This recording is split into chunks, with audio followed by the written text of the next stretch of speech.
Hey, what up everyone? I'm Sinnycool, and this is Gems of War.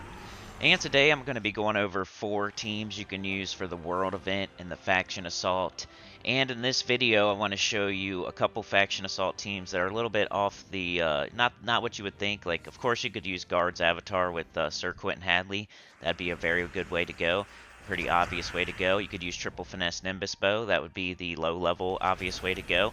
But I did a couple different teams other than that, just to one of them being like a budget High King Iron Gut. What you would do if you did not have High King Iron Gut but you really wanted to use it.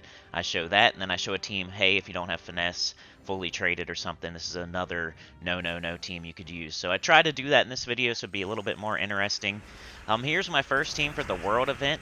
You could do many different variations of this, by the way, but I got Mountain Crusher, Queen Beatrix, Venoxia, and Leprechaun. The team code is in the video yesterday. I have all the team codes for the other 3 teams in this video, but I forgot to do this one, but it's in the video yesterday, the weekly preview. Idea with this team was, hey, let's do true damage. We got a spell damage metal. Why not skip their armor and just do true damage as well, just to make it even more powerful? Other ways you could do this, if you don't have Venoxia, you could do double Queen Beatrix, or you could do Queen Beatrix, King Gobtruffle. You could do Queen Beatrix, Queen Beatrix. You could do Venoxia, Venoxia. You could do Gobtruffle, Gobtruffle. Like, this is all kind of the same team here. So, whatever combination you use, whether it's 2 Queen Beatrixes, 2 Venoxias, or 2 King Gobtruffles, or some mix of all those, I think it's going to work well, especially the true damage options. I almost want to just do 2 Queen Beatrixes here, but this works quite a bit whenever you have access to green or purple or whatever, or blue even. You can use this team, and Queen Beatrix and Venoxia work really well together because they just, the colors that they make go back and forth and loop pretty well. Here is the no team, so that means no mythic, no legendary, no Dawnbringer. I thought it was pretty interesting. I think my final 3 teams here are pretty interesting and kind of off the beaten track. But Marilith is a good option this week for the World Event for people that don't, for epic and under type of stuff. She's a good mana generator. She does true damage. She's not gonna like take you the whole way with her damage, but she gets up really quickly and destroys a bunch of gems. Get the rest of your team up, and if you can combine her with some other kind of true damage or black manacles, I think it works really well. So I went with Shocktopus. Shocktopus does true damage. You pick a color, an enemy's color, and then you'll be able to do true damage to all enemies of that color. And quite a bit you're going to get enemies that all use the same color. Like there was all yellow right there in that battle you just saw. I think the last battle I do, there's all brown. So you can, if your Marilith doesn't kill everybody on the other team, you can use the Shocktopus, and both of them do true damage and mana generate, which is pretty awesome. Then we have the Black Manacles, so you could use the first 2 troops there to get up your Black Manacles and just keep casting your Black Manacles over and over and over if you want. But I think I'm using Archer class here, 50% start, Green Storm to get the Marilith and the Shocktopus up. But I do show the team code at the end. What I was seeing was I would cast Leprechaun to get everybody up. It's an empowered exploder. I think he's a really important troop this week as well. Access to an empowered exploder. Leprechaun's one of the most important troops in the game, so you pretty much just cast him, then you cast Marilith, then you cast Black Manacles, and the battle's normally over. But if it's not, you can do, Leprechaun, then Marilith, then Shocktopus, then Black Manacles. And some combo of all 3 of those things are gonna get it done for you with the medals that we got this week. So that's what I would recommend. Here is the team code for that team right there. Marilith, Shocktopus, Black Manacles, Leprechaun, Archer, double green, purple, minus blue. There's a team code. Pause it, write it down. I can't share it. I know people out there are talking crap behind my back about not sharing codes and stuff, but it's just not possible. I'm on PS4. I don't get why people don't understand this. It's not that I'm not doing it on purpose. I just can't. I'm on PS4. I can't share it to my PC YouTube account. But there you go. You can write it down.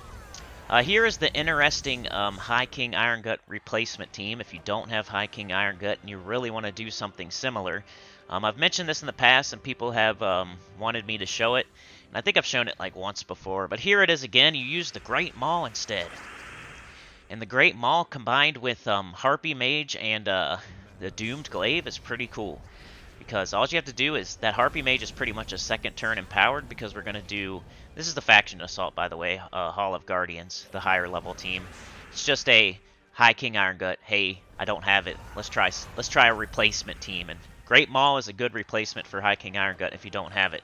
You just have to use it slightly different. But Harpy Mage is a second turn empowered pretty much if you have an enchant potion, which you're going to have because you're going to want to buy at least one potion for the event to get all the rewards. So she's going to get up on the second turn no matter what. So then you cast her on your Great Maul. Normally that'll just get the Great Maul up. Then you cast the Great Maul on, make sure you cast it on a troop that can be devoured. And then you'll gain a bunch of attack, right? Like this is an earlier battle, so it doesn't show it off as much as it could. But cast the Harpy Mage on the Great Maul. Use the Great Maul on the highest attack troop that they have that can be devoured. Now your Great Maul is giant and has tons of attack. Then you use the Harpy Mage and the Angry Mob with the Brown Storm with Titan to line up the Doomed Glaive. And then you convert Brown Gems to Doom Skulls. Make sure you have your convert so it doesn't backfire. And then now you're using that Great Maul that just devoured to do a bunch of skull damage with your Doomed Glaive. So early on, the Doomed Glaive will just wipe everybody out. Later on, he'll line up Brown and get some kills with that giant Great Maul. So hopefully you get it, how to use it. But any questions, put them in the comments. But here's the last team. This would be, hey, no Mythic, no Legendary, no Dawnbringer. And I didn't want to show Finesse again, but you could definitely use Finesse. Like I said earlier in this video, if you just want the simple dimple, do Guard's Avatar, Sir Quentin Hadley for high level, do Triple Finesse Nimbus Bow for low level. But I wanted to kind of mix it up, show you a couple different teams, make it more interesting. So I did the Great Maul thing. And now here we go with Gargoyles. So we have Mountain Crusher, Gargoyle, Harpy Mage. So once again, that Harpy Mage. So World Event, who's the star of the show? Leprechaun, Empowered Exploder. Then in the faction Assault, who's the star of the show? Harpy Mage, second turn Exploder, or whatever, you know, Mana Generator. You have that enchant potion. She's going to get up on the second turn. You just cast her on, I would say, a Gargoyle. That's how I was doing it eventually. Sometimes you'll see me maybe cast it on the Mountain Crusher here, but once I was using it for a little bit, I started casting it on the Gargoyle. Then the Gargoyle does splash damage based on your attack, and it also explodes some stuff. So you're going to cast the Gargoyle on their second slot. It's going to hopefully kill 1, 2, and 3, and then you'll finish them off with that, you know, other Gargoyle on the fourth slot. And maybe as you get deeper, you're going to have to cast them more than twice or more than, you know, but you'll be able to. You got 2 mana generators, you got 2 damage dealers that also mana generate, so it's going to work. It's going to be fine. It's epic and under. And yeah, thought I would show a couple different kinds of teams today, but Guard's Avatar, Finesse, or, you know, some sort of true damage on the World Event is what I would go with. But anyway, like, share, subscribe, consider joining. It helps a lot. Tell your good about the channel, comment below, and I'll see y'all next time. Peace.